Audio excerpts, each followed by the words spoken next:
So you have just sat down, ready to have your most productive day ever. You feel you can take on the world. But then you blink, fast forward and check your watch and it's the end of the day. You scan down your to-do list and see the same 20 things facing you that were there 8 hours earlier, but none of them have a line through them. Added to this, your inbox has mushroomed to double the size, and there are 15 more things waiting to jump on your to-do list first thing tomorrow. Does this sound familiar? Well, if it does, you are not alone. Many of us go through this cycle of things daily. So what can we do? How can we break this cycle to lead a more productive and fruitful day?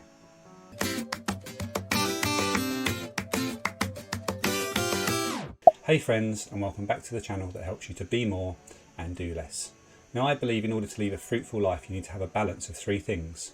Your call in terms of understanding your purpose in life, your care in terms of looking after yourself, and your creativity in terms of what you produce and being as efficient as you can with that. Now over the next few videos I'm going to delve deeper into these subjects and really look through the lens of how we can embrace these things by doing less and having a greater focus on what we do.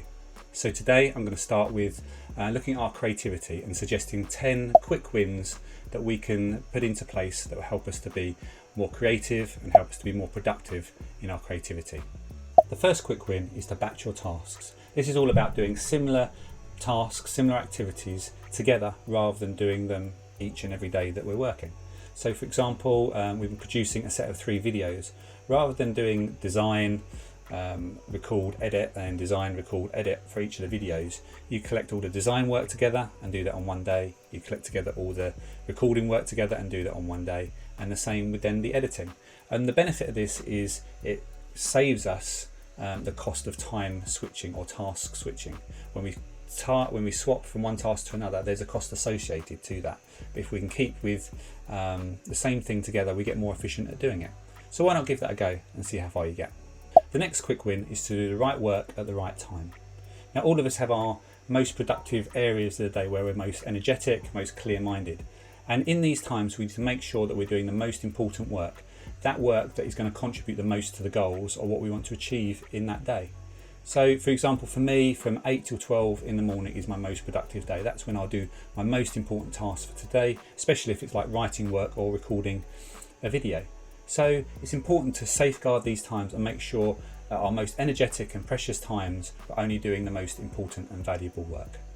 The next quick win is to limit your meetings to a specific time in the day or put them all on one day. Now meetings can be really helpful because they align teams, align ideas, help to solve problems. But for personal productivity, sometimes they can just be a waste of time or just seem to get in the way. So where possible, try and put your meeting times in a low productive zone of the day, maybe in the afternoon or later on, or put them all on one day. So you can just say, right, actually Friday, for example, is my meeting day. This will help you be more productive and efficient. My next suggestion is to reduce the hours that you are working. Now, most studies have shown that we only have the ability to work deeply for 4 hours.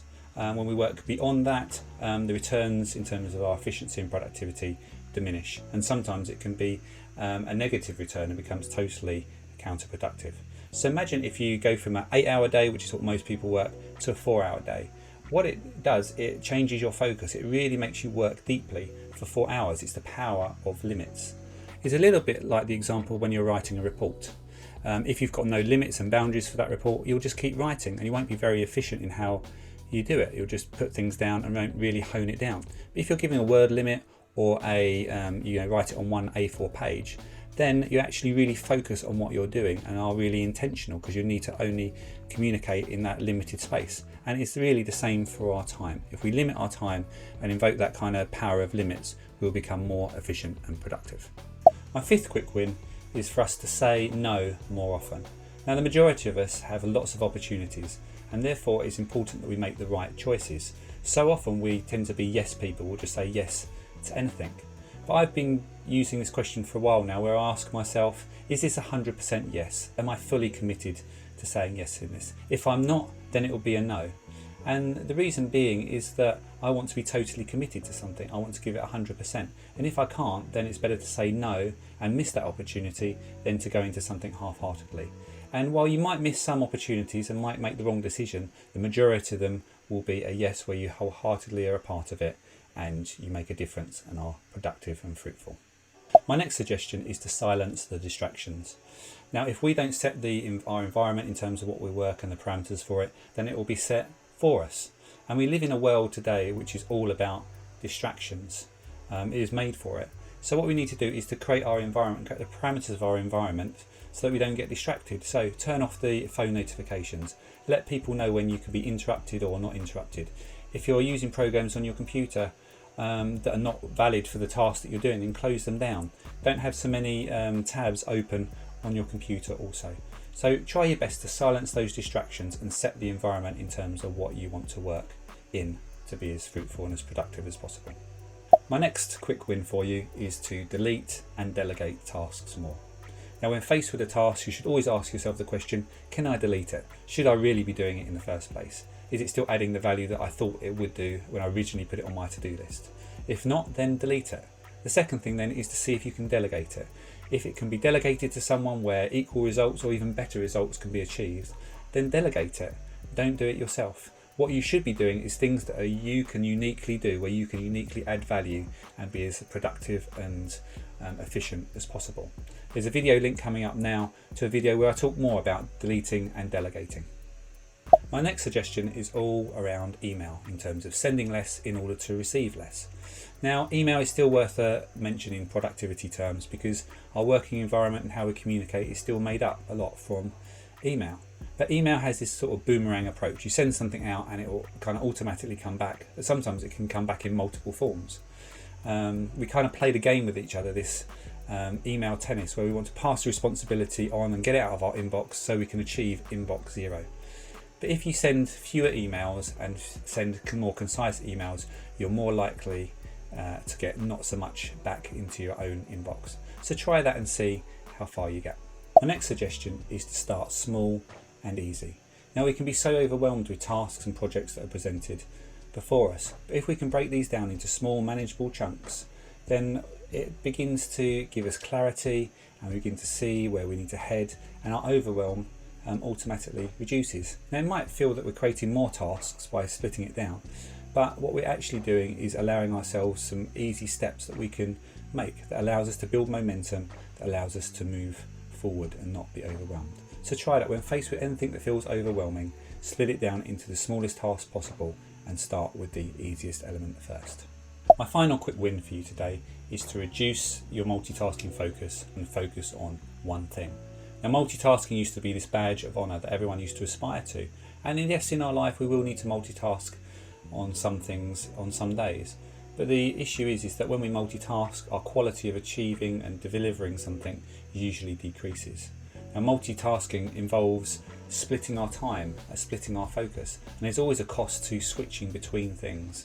Whereas if we focus on one thing, we can go more deeply into it and we can focus on quality and achieving something that can be really fruitful. So today, why not reduce the tasks that you're focused on? Focus on one thing that you can look at to achieve the maximum impact. So there we have it, 10 quick wins to help us focus on and maximise our creativity, many of which involve doing less. Now, you may say to me, James, well, I don't have total control of my environment, I can't implement these things. Well, I get that, and the degree we can implement these principles will vary according to our circumstances. But the key for me, and probably the bonus tip for today, is all about momentum. Even if we can implement these things just in a small degree, we will begin to build momentum in terms of our productivity and our efficiency. So wherever you can, try and put these quick wins into place. Focus on building momentum. Don't try and be like a perfectionist about it and go for perfection. Look and go for momentum first. And as you build this momentum, obstacles and bigger things that are maybe in place or in your way will fall by the wayside. Momentum has this terrific ability really to begin to run through and break through different barriers we face. So why not try that today? Try and implement some of these principles that I've suggested, but really focusing on momentum and building that in what you're doing. So which of the suggestions I've made today stood out for you? Which one do you think could help you boost your creativity? Well, why not note your thoughts down and use the learning circle quickly to reflect and activate some action that you're going to take today. Do it now, because if you leave it, it probably won't happen. So try this out and see how far you get. I'd love to hear your thoughts and comments on this video and the ways that you boost your creativity and what your quick wins are. So please put them in the comment section below and I'd love to read those and get back to you. So that's it for today. If you found this video helpful, then please subscribe to the channel, like the video and share with others so they can benefit. Please check out these 2 videos as well. That will help you to be more and to do less. And remember, be fruitful, and I'll see you in the next video.